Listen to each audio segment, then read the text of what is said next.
عدل نام رسول صلی اللہ علیہ وسلم سے حاصل شدہ پیغام۔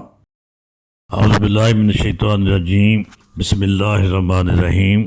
محترم سامعین و ناظرین، السلام علیکم ورحمۃ اللہ وبرکاتہ۔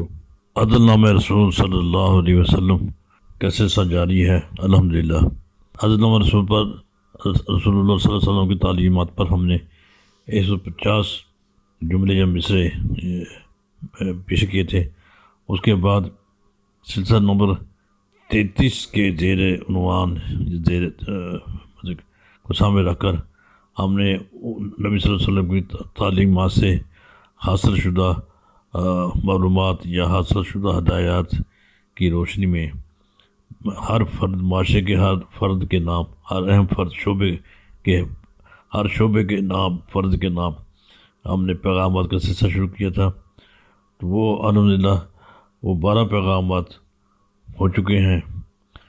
آج معاشرے کے ایک اور جہت کی سے وابستہ متعلقہ جملہ افراد کے نام، پورے معاشرے کے نام بلکہ ہر فرد کے نام پیغام کا ایک پیش کیا جا رہا ہے۔ اس میں 4 مصرے، 4 باندیں یا 4 جملے ہیں۔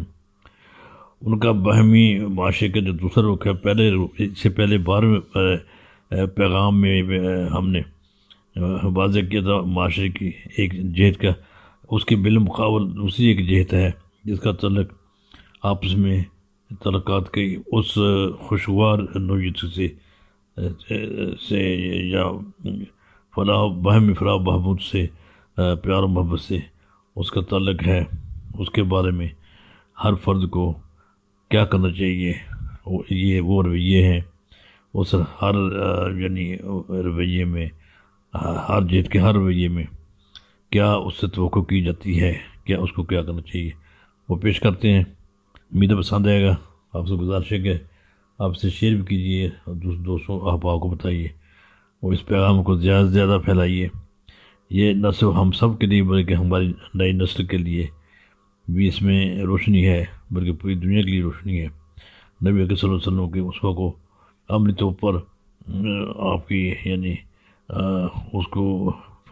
اس کی پیروکاری کرنے کے لیے، اس کی پیروی کے لیے نبی صلی اللہ علیہ وسلم کے اسوہ کی عملی پیروی کا یہ بہترین طریقہ ہے، بہترین انداز ہو سکتا ہے۔ اللہ تعالیٰ ہماری محنت کو قبول فرمائے۔ دعا کیجیے اپنے لیے، ملک کے لیے، وطن کے لیے، سب کے لیے۔ اللہ تعالیٰ ہم سب سے راضی رہے۔ والسلام علیکم ورحمۃ اللہ وبرکاتہ۔ سنیے پیغام نمبر 13 پیش ہے۔ پیغام نمبر 13۔ اقربا سے معاملات میں عدل کر، پڑوسیوں سے حقوق میں عدل کر، احباب کی حب سے عدل کر، احباب کی دوستی سے عدل کر۔